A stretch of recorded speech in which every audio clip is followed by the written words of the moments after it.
The 1980s were a particularly chaotic time for Central America, with Panama, Nicaragua, El Salvador, Guatemala, and Honduras all undergoing violent civil wars and communist revolutions. Economic and political insecurity, the rise of drug lords, as well as the constant intervention by the former colonial rulers of these countries led to a crisis that would leave hundreds of thousands dead and all of the country's economies in a shambles. Now, Manuel Noriega was the dictator of Panama during much of the 80s. Old Pineapple Face, as he was disparagingly called, had come from a pretty humble background, and he worked his way up through the ranks of the Panamanian military. He had initially cooperated with the American Central Intelligence Agency, serving as a valuable asset in the country. He also made an immense fortune by overseeing the smuggling of weapons, cash, and military equipment from the United States and other Central American forces. During his time as de facto president of Panama, Noriega spun a complex web that involved the American military and CIA, intelligence agencies from Libya and Cuba, as well as a host of Central and South American drug lords. And whenever information, arms, or drugs changed hands in Panama, he was there to get his slice. Finally, in 1989, the United States had had enough, and they tried to diplomatically remove him from power.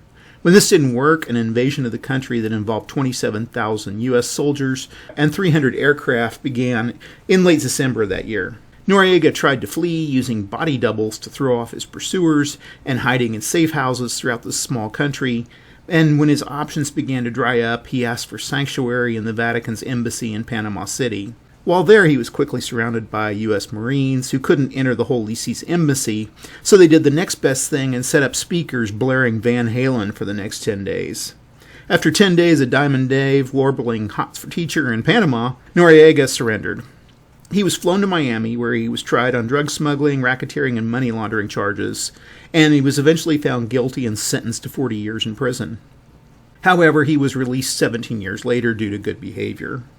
In 2010, France extradited him and sentenced him to 7 more years for money laundering. However, Panama then extradited him back to his home country the following year, where he served a sentence for human rights violations. His time at home, however, was cut short when it was discovered that he was suffering from a brain tumor, and he died in 2017 at the age of 83. His Raid on Bananama, Bad Boys game, was produced in 1990, shortly after the U.S. invasion. It was published by TSR, and its designer was Paul Lidberg. Now, while it's not much of a game, I'm including it because it has a kind of interesting history. Around 1990, TSR had a contract with DC Comics to produce Dungeons & Dragons-based comic books. However, TSR eventually decided that it would be more profitable to produce comic modules, which were comic books with a small game tacked onto the last few pages. One of the comic book series they produced was Warhawks, which had sort of a time-traveling soldiers theme, which really ripped off SPI's Time Tripper. And into the back of the Warhawks were these shoehorned games, and one of these was Bad Boys, which, as I said, drew inspiration from the recent Panamanian invasion. Of course, DC quickly saw through TSR's shenanigans, and they successfully canceled their contract to produce any more D&D comic books, leaving TSR out of the burgeoning comic book boom that would occur over the next 3 decades. So the conceit for this game is that after the invasion of Bananama, El Presidente has gone into hiding, and outside forces are betting that he'll try to make a run for it, packing a suitcase of cash and fleeing to a nearby country. So players play as either the forces of the Bad Boys, which are CIA operatives, or the Cartel, which are the elite drug runners of the Third World. And both sides want him. The U.S. wants to extradite him back to a jail cell in Miami, while the Cartel wants to silence him before he can talk. So the CIA player has to get him back to the U.S. fleet off the coast of Bananama and transport him out of the country, while the cartel player needs to get him back to the cartel safe house where they can feed him to the alligators. So basically this is just a simple roll and move game with a very simple combat system thrown in. To set it up, you place the Bad Boys counter in the Happy Camper starting space and the cartel pieces in this cartel starting space. And all of the El Presidente counters are placed in the capital at the center of the board. Sequence of play is very basic. Basically, the El Presidente counter moves first. The players then roll for initiative to see who will be player 1 and 2. And then the first player moves and engages in combat, and then the second player moves and engages in combat. So for movement, you roll 1 die for each El Presidente counter, and either player can do this. And if the roll is 3 or less, then the counter doesn't move. If the roll is 4 or 5, the counter moves 1 space. And if the roll is 6, the counter moves 2 spaces. And the direction it moves is based off of the location of the bad boys and their cartel pieces, with the El Presidente counters always moving in a direction that takes them as far as possible away from any attackers, either bad boys or cartel. Now, if there's more than one possible direction to choose from, then the El Presidente counter moves in the direction that takes him towards the nearest exit point, which are these X's marked on the map. And if there's still more than one direction to choose from, you just roll randomly. Next, the bad boys and the cartel pieces move. The player who won the initiative moves first, and they can move either 0, 1, or 2 spaces each turn for each counter. And only one piece from each player can end a turn in the same space. The exception is, of course, the El Presidente, who starts with all of his pieces at his palace in the middle of the board on the first turn. Also, no bad boys or cartel pieces can enter the presidential palace until there's only one El Presidente counter left there. Now, when a unit ends up in the same space as an enemy, either the other player's side or El Presidente, they have to attack. And the attacker's the one that moved into the space, and the defender's the one that was originally in the space. You roll a d6 and you consult the CRT. And to be successful in an attack, it has to be equal to or lower than the number on the CRT.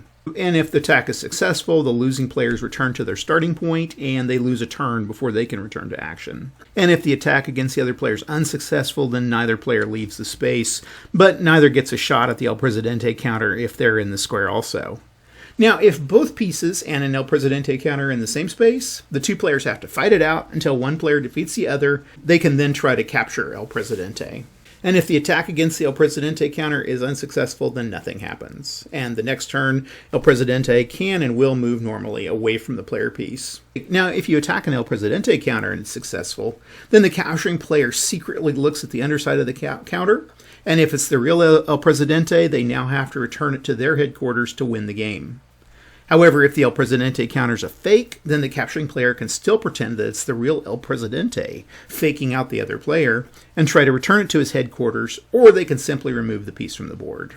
And if a piece holding an El Presidente counter in custody loses in combat, then the piece returns to its starting point, but El Presidente is left behind. And the winning piece in this case could try to capture the newly released El Presidente. Now, when either player captures the real El Presidente and gets them to their headquarters, they win the game. If the real El Presidente escapes from the board, he wins, and both players lose. So this is Raid on Bananama.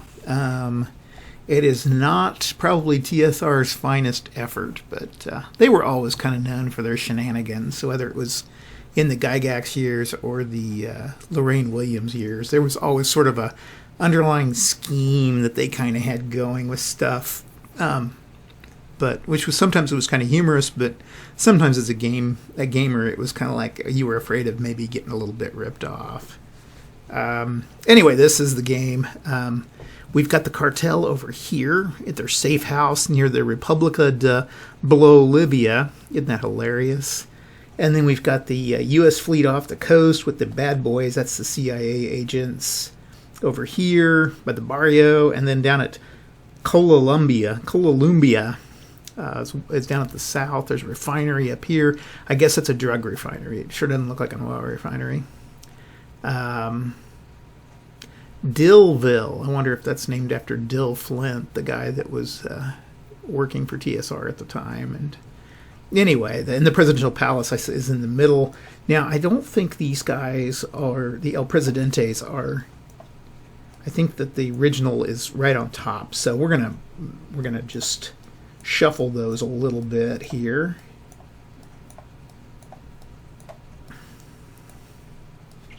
And then we will get them going. Like I said, this game takes about 10 minutes to play, so I think the explanation probably took longer than this will take to play, and by 10 minutes you guys will have had enough. Okay, let's go ahead and get the El Presidentes going. So we roll for each one, and we get a 4. Now, a 4 can move 1, so we're just going to start moving these guys out of the palace. A 1 is nothing. We'll put that over at the side. He can't move. A 3 can't move. A 6 can move 2. A 3 can move nothing, and a 1 can move nothing. I think that's the last guy. We'll put these guys back in the palace. So 2 guys got to move. One could be a clone. They could both be clones. We don't know. Okay. We'll always go with the cartel first for initiative. They get a 1. The CIA gets a 3. So the CIA gets to go first. And they'll just move this guy 2. You can move 0, 1, or 2. And then pretty much the cartel will do the same. We want to make maximum movements here. Okay, now we can roll for the El Presidentes. We get a 5, so he can move 1. A 2, he can't do anything. And then these 3, we have a 6, so one guy can move 2. These guys don't stack real well. 2 and a 4, so one guy gets to move 1. Okay. Cartel gets a 5 for initiative. CIA gets a 4, so Cartel gets to go here, and he can move 2, 2, and 2. CIA can move 2, 2, and 2, and then we go to the next turn. Okay, moving some El Presidentes. 2, this guy can't move. This guy. 2, nothing. This guy. 6, he scoots on out of there. 6, he can go there. I think you can cross those. I think there's no zones of control. 1 for this guy and a 2 for this guy. So that's it. Cartel gets a 4. CIA gets a 6. So CIA moves first, and they're going to move here, here, and here. I'm going to try to get over here, maybe try to block. Okay, we've got some action here.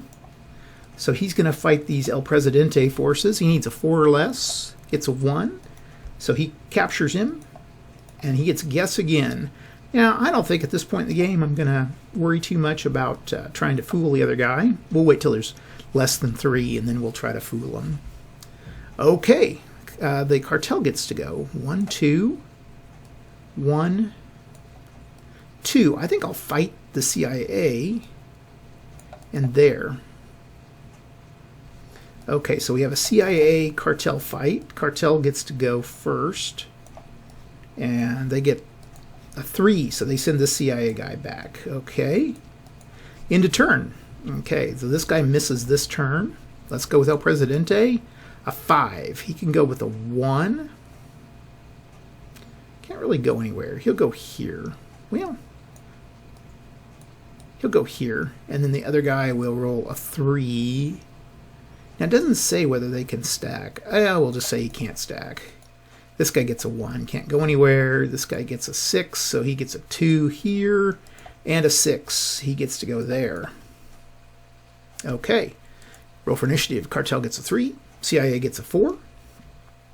We'll go attack here. I'm going to go ahead and try for that guy. That guy can't do anything. Okay. So we'll start here. Needs a 4 or less. Gets a 3. So we look under here. I fooled you. Ha ha.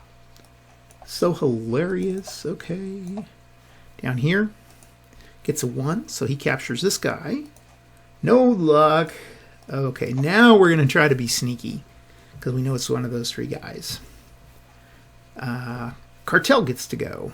So Cartel will go here, here, and here. So we'll start at El Presidente's palace. El Presidente ought to get a +1 or something for being there, but gets a 4. So he's got that guy. And let's just, they can't flip him there for some reason. Not today. We'll just say he's gonna.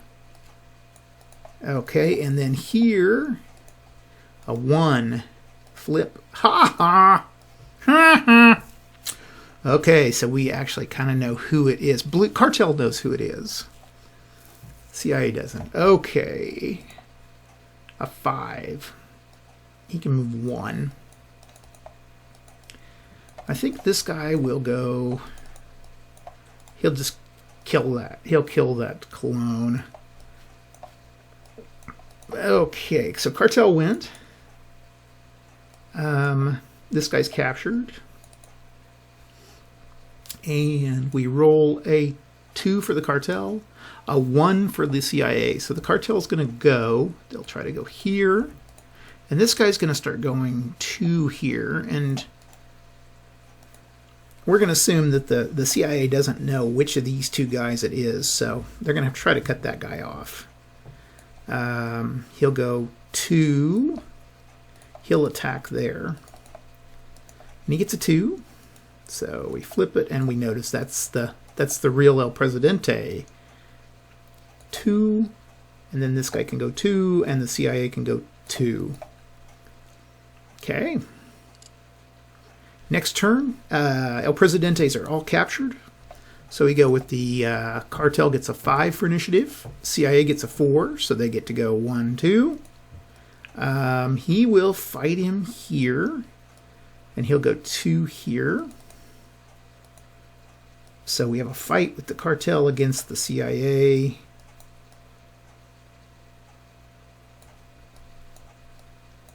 So the cartel gets a 1. That's enough to send the CIA packing. And then the CIA gets to go 1, 2. 1, 2, we will fight at the presidential palace. This time the CIA is attacking against the cartel guy. And we get a 2 for the CIA, gets the cartel guy and sends him packing.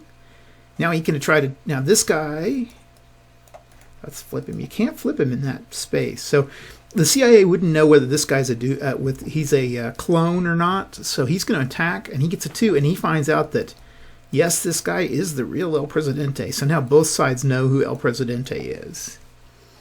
Okay.